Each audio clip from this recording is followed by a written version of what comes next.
Halo semuanya, di video ini saya dan teman-teman saya akan menjelaskan materi mengenai pemisahan dan ekstraksi guna memenuhi tugas kimia dasar yang diampu oleh Ibu Devi. Pepatah berkata, tak kenal maka tak sayang. Maka dari itu, izinkan saya mengenalkan diri saya serta teman-teman saya. Baiklah, nama saya Lu'lu Nafisatul Ulia dan teman saya Sinta Arina Saleha, Nini Santika, Fatul Bari Almahi, dan Maulana Ahsan Agustino. Mari kita simak sama-sama ya.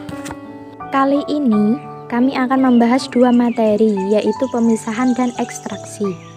Pada materi pemisahan ini, kita akan mengetahui pengertian dan metode dalam pemisahan.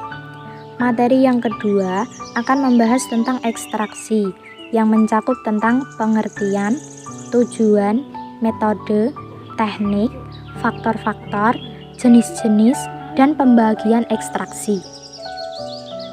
Langsung saja pada materi yang pertama ini, saya Sinta Arina Soleha, NIM 0512210025 akan menjelaskan tentang pemisahan.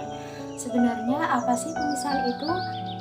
Ilmu pemisahan atau separation science adalah ilmu yang mempelajari gejala fisika dan kimia yang terlibat dalam proses atau pencapaian pemisahan, pengembangan dan penggunaan berbagai proses pemisahan. Sedangkan pemisahan menurut Kepler adalah cara kerja atau pengerjaan sehingga suatu campuran dibagi menjadi sekurang-kurangnya dua fraksi yang berbeda susunannya. Nah, setelah kita tahu apa itu pemisahan, selanjutnya kita akan belajar mengenai metode dalam pemisahan. Sebelum kita masuk pada macam-macam metode pemisahan, kita perlu tahu nih apa pengertian dari metode pemisahan. Metode pemisahan merupakan suatu cara yang digunakan untuk memisahkan atau memurnikan suatu senyawa atau sekelompok senyawa yang mempunyai susunan kimia yang berkaitan dari suatu bahan. Tujuan dilakukannya metode pemisahan yaitu yang pertama, untuk mendapatkan zat murni atau beberapa zat murni dari suatu campuran atau sering disebut sebagai pemurnian. Tujuan selanjutnya, untuk mengetahui keberadaan suatu zat dalam suatu sampel. Lalu, apa saja metode dalam melakukan pemisahan itu? Oke, yang pertama ada filtrasi. Metode pemisahan yang paling sederhana adalah filtrasi atau penyaringan. Filtrasi adalah metode pemisahan campuran yang digunakan untuk memisahkan cairan dan padatan menggunakan penyaring. Penyaring akan menahan zat padat yang mempunyai ukuran partikel lebih besar dari pori-pori penyaring. Dasar pemisahan filtrasi adalah perbedaan ukuran partikel antara pelarut dan zat pelarutnya. Di samping merupakan gambar dari proses penyaringan. Ada beberapa istilah yang harus diketahui yaitu filtrat dan residu. Filtrat merupakan suatu zat yang bisa larut atau bisa melewati penyaring, sedangkan residu adalah zat yang tidak bisa larut dan tidak bisa melewati penyaring. Misalnya dalam penyaringan air kopi dan ampasnya, maka air kopi adalah filtrat, sedangkan ampas kopi sebagai residu karena tidak bisa melewati penyaringan. Salah satu yang mempengaruhi cepat lambatnya penyaringan yaitu diameter pori-pori kertas saring. Semakin besar pori-pori kertas, maka proses penyaringan atau filtrasi akan semakin cepat selesai. Akan tetapi, filtrat yang dihasilkan tidak sejernih jika pori-pori saringan kecil. Selain itu, luas permukaan kertas saring, ketebalan kertas saring, volume dan kepekatan larutan yang akan disaring juga mempengaruhi kecepatan dalam proses penyaringan. Proses pemisahan dengan tekanan umumnya dilakukan dengan cara vakum yang disebut juga dengan penyaringan Jenner. Yang kedua adalah dekantasi. Pemisahan secara dekantasi merupakan metode untuk memisahkan cairan dengan padatan, di mana terdapat endapan atau padatan yang cukup besar di bawah cairan. Proses dekantasi dilakukan dengan cara menuangkan cairan secara perlahan sehingga padatan akan tertinggal di dalam wadah. Hasil dari dekantasi adalah sentrat. Akan tetapi, metode ini tidak dapat memisahkan cairan dan padatan secara sempurna. Cara mendekantasi: yang pertama, pastikan padatan sudah mengendap. Yang kedua, gunakan batang pengaduk untuk mengalirkan zat cair. Yang ketiga, ketiga, tuangkan secara perlahan agar endapan tidak ikut mengalir. Yang ketiga, sentrifugasi. Sentrifugasi adalah proses yang memanfaatkan gaya sentrifugal atau gaya putar untuk pemisahan campuran dengan menggunakan mesin sentrifugal. Proses sentrifugasi dilakukan dengan cara memasukkan cairan ke mesin sentrifugal, lalu partikel-partikel kecil yang ada akan mengendap ke bawah dan cairan tersebut akan berubah wujud. Metode sentrifugasi juga dimanfaatkan pada bidang kesehatan, misalnya pemisahan antara sel darah merah dan sel darah putih dari plasma darah. Dalam hal ini, padatan atau sel darah merah dan sel darah putih akan mengumpul pada dasar tabung reaksi, sedangkan plasma darah berada di bagian atas. Yang keempat ada destilasi. Destilasi atau biasa disebut dengan penyulingan. Destilasi merupakan proses pemisahan campuran yang didasarkan atas perbedaan titik didih atau tekanan uap. Destilasi sebenarnya ada beberapa macam. Yang pertama, ada destilasi sederhana, yaitu destilasi yang menggunakan perbedaan titik didih tinggi. Yang selanjutnya ada destilasi refraksi, destilasi yang menggunakan perbedaan titik didih rendah. Yang ketiga ada destilasi uap, destilasi yang menggunakan perbedaan tekanan uap. Yang keempat ada destilasi vakum, destilasi yang menggunakan titik didih sebagai fungsi dari tekanan. Yang terakhir ada destilasi azeotrop. Azeotrop adalah campuran dari 2 atau lebih cairan dalam sedemikian rupa sehingga komponen yang tidak dapat diubah dengan destilasi sederhana. Prinsip kerjanya didasarkan pada perbedaan titik didih dari zat cair yang bercampur sehingga saat menguap setiap zat akan terpisah. Dalam bidang industri, prinsip ini digunakan untuk penyulingan minyak bumi. Minyak bumi tersusun dari berbagai komponen yang mempunyai titik didih yang berbeda. Lalu dari proses destilasi ini menghasilkan berbagai bahan bakar mesin seperti premium, pertalit, solar, dan lain sebagainya. Selanjutnya adalah kromatografi. Kromatografi merupakan metode pemisahan campuran yang didasarkan pada perbedaan kecepatan merambat antara partikel-partikel yang bercampur dalam suatu medium diam ketika dialiri suatu medium gerak. Kromatografi dimanfaatkan dalam berbagai bidang, misalnya dalam bidang kesehatan, yaitu saat melakukan tes urin. Orang yang dicurigai menggunakan obat-obatan terlarang itu dapat dicek menggunakan metode ini.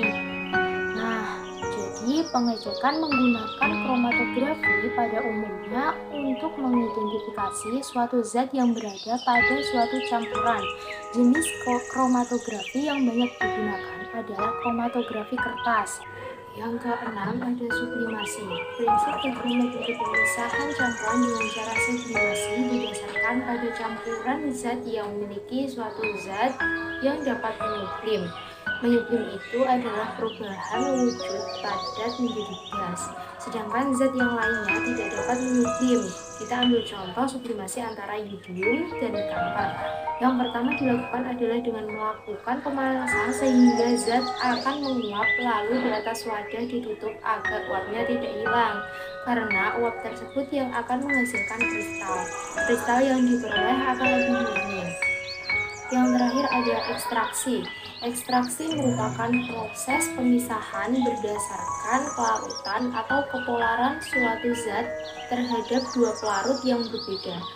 Ekstraksi biasanya dilakukan untuk mengambil sari dari suatu tumbuhan atau misalnya pelarut. Pembuatan teh adalah salah satu contoh proses ekstraksi pada kehidupan sehari-hari. Jadi, itu tadi adalah penjelasan mengenai metode pemisahan. Nah, untuk penjelasan ekstraksi lebih lanjut akan dijelaskan oleh teman saya. Perkenalkan, saya Nini Santika NIM 039. Di sini saya akan membahas mengenai ekstraksi. Yang pertama, akan saya bahas mengenai ekstraksi adalah definisi dari ekstraksi itu sendiri. Di sini dikatakan bahwa ekstraksi adalah proses pemisahan satu atau lebih komponen dari suatu campuran bahan menggunakan pelarut cair. Pelarut cair ini yang disebut solvent sebagai separating agent berdasarkan prinsip beda larutan. Nah, memang kita memakai suatu campuran pelarut atau larutan, hanya satu. Ia digunakan sebagai agen untuk memisahkan atau separating agent, di mana ekstraksi merupakan proses pemisahan bahan dari campurannya dengan menggunakan pelarut. Dikatakan lain, ekstraksi adalah suatu cara untuk memperoleh sediaan yang mengandung senyawa aktif dari suatu bahan alam menggunakan pelarut yang sesuai, dan ekstraksi ini merupakan suatu proses penarikan senyawa dari tumbuh-tumbuhan, hewan, dan lainnya dengan menggunakan pelarut tersebut. Jadi, intinya, ekstraksi itu untuk memisahkan suatu zat dari campurannya, karena kita tahu dari suatu bahan alam yang contohnya adalah tumbuhan, hewan, banyak sekali zat-zat kimia yang terkandung di dalamnya. Sehingga, jika kita ingin mengambil salah satu dari zat kimia tersebut, kita harus melakukan suatu proses yang dinamakan proses ekstraksi. Beberapa istilah umum yang berkaitan dengan proses ekstraksi diantaranya yang pertama adalah mainstream. Jadi, mainstream ini adalah suatu pelarut atau campuran pelarut. Mengapa dikatakan pelarut atau campuran pelarut? Karena untuk ekstraksi kita bisa menggunakan satu pelarut atau lebih dari satu pelarut yang digunakan untuk proses ekstraksi. Yang kedua, linarut atau solid adalah zat yang akan dilarutkan. Yang ketiga adalah rafinat. Rafinat ini adalah sisa dari suatu proses ekstraksi. Yang keempat, misela. Misela adalah larutan yang mengandung bahan tersasi atau larutan ekstraksi. Yang kelima adalah artefak. Artefak ini dikatakan zat lain yang diperoleh selain zat yang terkandung di dalam sampel. Jadi, sisa-sisa zat dalam satu sampel yang sudah kita ambil itu yang dinamakan artefak. Yang kedua, bahasannya mengenai tujuan dari ekstraksi. Tujuan ekstraksi ini adalah untuk menarik semua zat aktif dan komponen kimia yang terdapat dalam simpliasi. Dalam menentukan tujuan dari suatu proses reaksi, beberapa kondisi dan pertimbangan berikut ini. Yang pertama, untuk keperluan identifikasi atau isolasi. Kedua, senyawa kimia yang telah memiliki identitas. Ketiga, mengandung kelompok senyawa kimia tertentu. Keempat, penemuan senyawa baru. Kelima, untuk memperoleh sari atau ekstrak yang mengandung senyawa kimia tertentu. Dan yang terakhir, keenam, pengembangan bahan obat alam dalam bentuk sediaan obat herbal berupa tablet, kapsul, sirup, dan lain-lain. Berikut ini adalah hal-hal yang perlu diperhatikan saat ekstraksi. Yang pertama adalah jumlah simplisia yang akan diekstrak.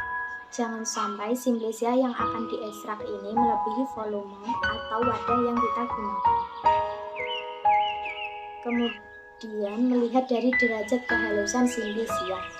Simplisia harus diayak, tidak terlalu kasar dan tidak terlalu halus.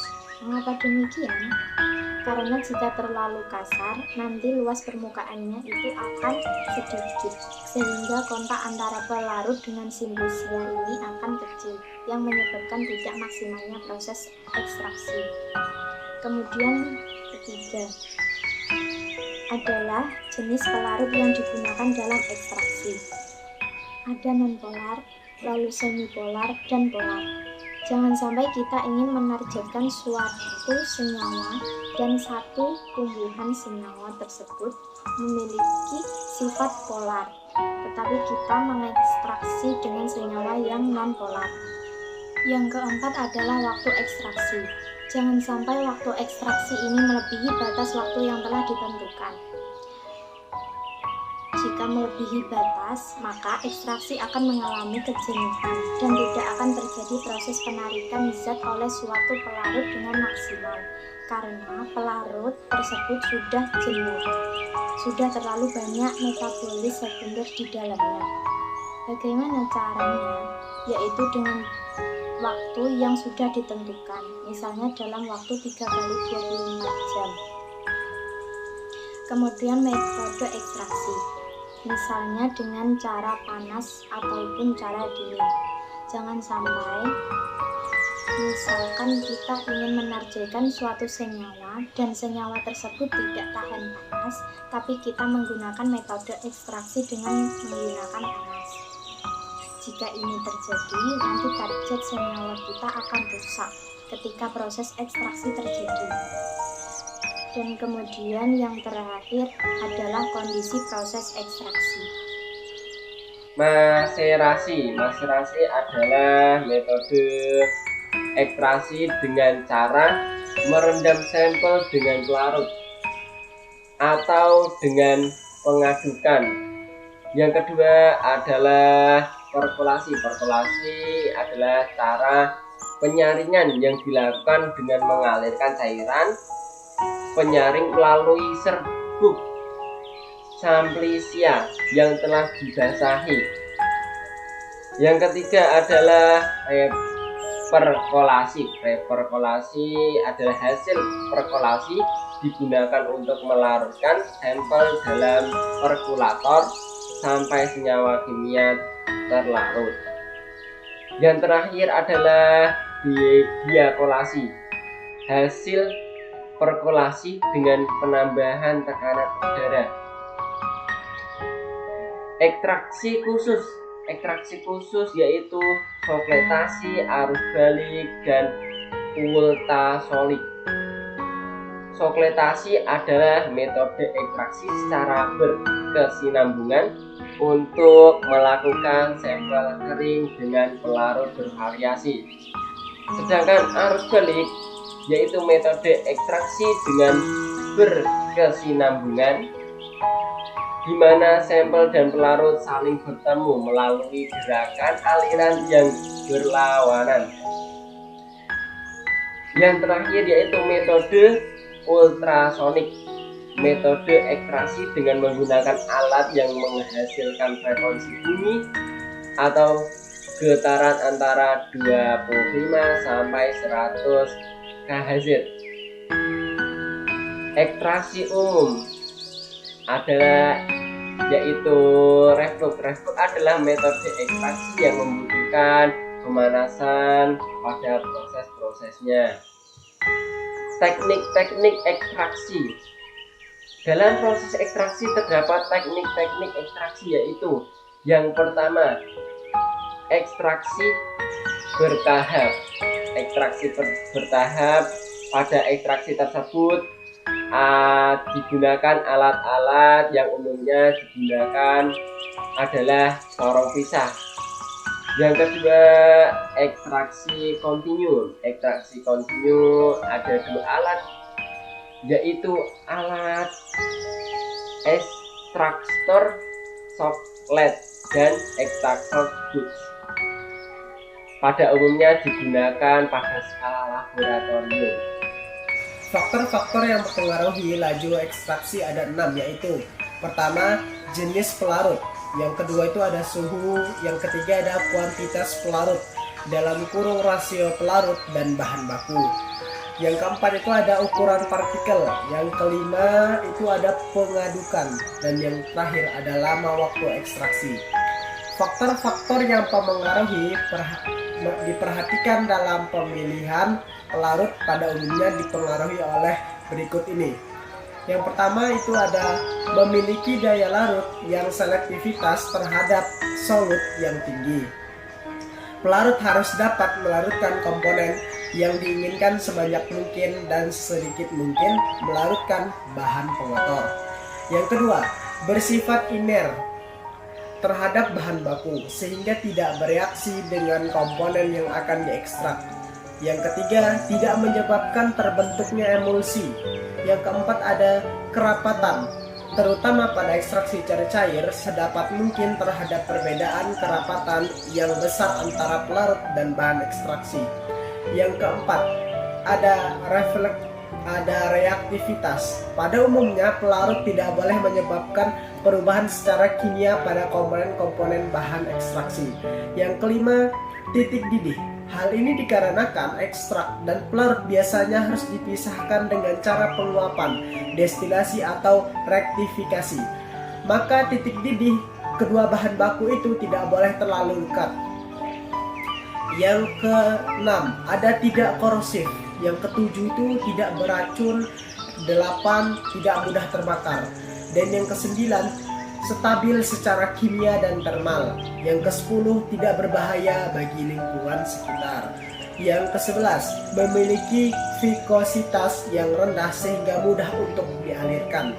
Yang ke-12, murah dan mudah didapat serta tersedia dalam jumlah yang besar agar memudahkan kita dalam melakukannya. Yang ke-13, memiliki tegangan permukaan yang cukup rendah.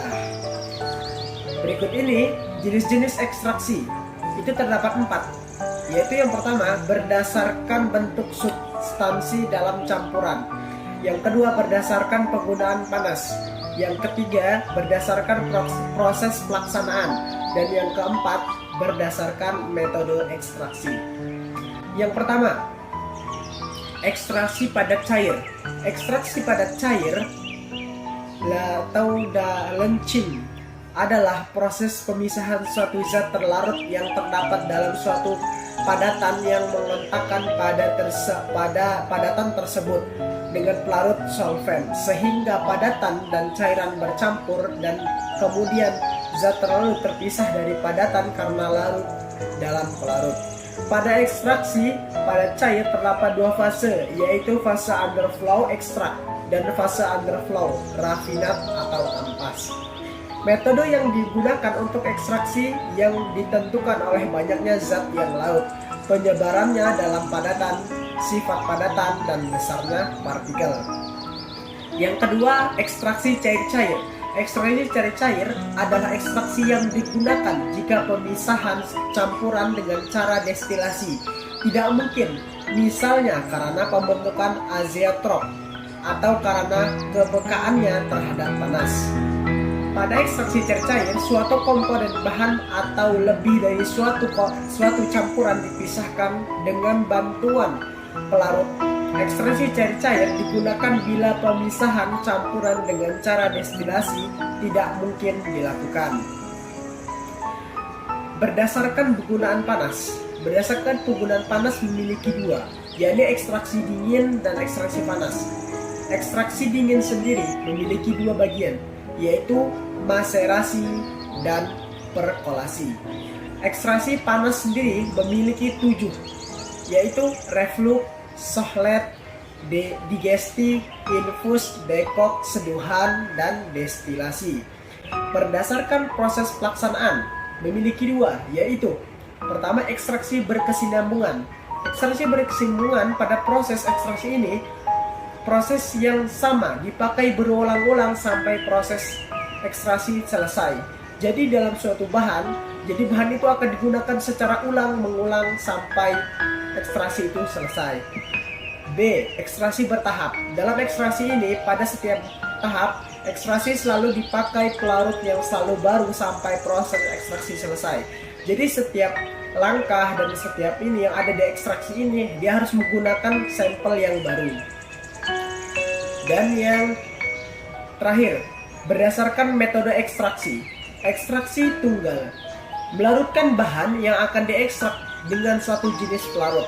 Kelebihan dari metode ini yaitu lebih sederhana dan tidak memerlukan waktu yang lama, akan tetapi rendemen yang dihasilkan sangat sedikit. Sekian, terima kasih. Saya Lu'lu Nafisatul Ulia dari Prodi S1 Farmasi kelas A dengan NIM 0512210007. Di sini saya akan menjelaskan mengenai pembagian ekstrak. Ekstrak adalah produk hasil pengambilan zat aktif melalui proses ekstraksi dengan menggunakan suatu pelarut, di mana pelarut tersebut diuapkan kembali sehingga zat aktif ekstrak menjadi pekat. Hasil dari ekstrak berupa ekstrak kental atau ekstrak kering, tergantung pelarut yang digunakan. Ekstrak dibagi menjadi 6, yaitu berdasarkan Farmakope Indonesia berdasarkan konsistensinya, berdasarkan kandungan ekstrak, berdasarkan komposisi dalam ekstrak, berdasarkan kandungan senyawa aktif, dan berdasarkan pelarut yang digunakan. Pembagian ekstrak berdasarkan Farmakope Indonesia dibagi menjadi 3, yaitu ekstrak cair, ekstrak kental, dan ekstrak kering. Ekstrak cair yaitu ekstrak hasil penyarian bahan alam dan masih mengandung pelarut. Menurut Farmakope Indonesia 3, hasil akhir ekstrak cair dengan penyarian etanol harus didiamkan di tempat yang sejuk selama 1 bulan, kemudian disaring untuk mencegah penguapan atau untuk mengendapkan partikel-partikel yang tidak larut. Sedangkan ekstrak kental adalah ekstrak yang telah mengalami proses penguapan dan sudah tidak mengandung cairan pelarut lagi, tetapi konsistensinya tetap cair pada suhu kamar. Dan ekstrak kering adalah ekstrak murni yang mengandung bahan obat herbal alami kering, berminyak, tidak mengandung solvent dan eksifien. Kemudian pembagian ekstrak berdasarkan konsistensinya atau fisiknya, yaitu yang pertama ekstrak cair seperti tinktur, maserat minyak atau disebut juga dengan ekstrakta fluida. Yang kedua ekstrak semi solid, yaitu ekstrak kental atau disebut juga dengan ekstrakta spisa. Yang ketiga ekstrak kering atau disebut juga dengan ekstrakta sica. Pembagian ekstrak berdasarkan kandungan ekstraknya yaitu dibagi menjadi 2. Yang pertama ekstrak alami, yaitu ekstrak murni yang mengandung bahan obat herbal alami kering, berminyak, tidak mengandung solvent dan eksifien. Yang kedua ekstrak non-alami, yaitu sediaan bahan herbal yang tidak mengandung bahan alami. Kemudian pembagian ekstrak berdasarkan komposisi yang ada dalam ekstrak, yaitu ekstrak murni atau ekstrak yang telah dimurnikan dan sediaan ekstrak atau hasil ekstraksi yang pekat. Kemudian pembagian ekstrak berdasarkan kandungan senyawa aktif dibagi menjadi 2, yaitu standaris ekstrak dan quantified ekstrak. Standaris ekstrak adalah ekstrak yang diperoleh dengan cara menambahkan zat aktif yang aktivitas terapeutiknya telah diketahui untuk mencapai komposisi yang disyaratkan. Seperti contoh, ekstrak kering daun belladonna yang mengandung alkaloid hyoscyamin sebanyak 0,95 sampai 1,05%.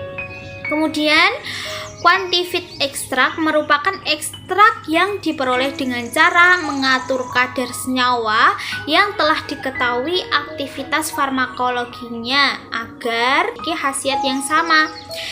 Quantified ekstrak memiliki kandungan zat aktif yang mempunyai aktivitas yang sudah diketahui, tetapi senyawa yang bertanggung jawab terhadap aktivitas tersebut tidak diketahui. Kemudian pembagian ekstrak berdasarkan pelarut yang digunakan, yaitu dengan cara proses ekstraksi dapat menggunakan 3 jenis pelarut dengan tingkat kepolaran yang berbeda, yaitu N-heksana yang bersifat nonpolar, etil asetat bersifat semipolar, dan etanol yang bersifat polar. Demikian penjelasan dari saya mengenai pembagian ekstrak. Kurang lebihnya saya mohon maaf. Wassalamualaikum warahmatullahi wabarakatuh.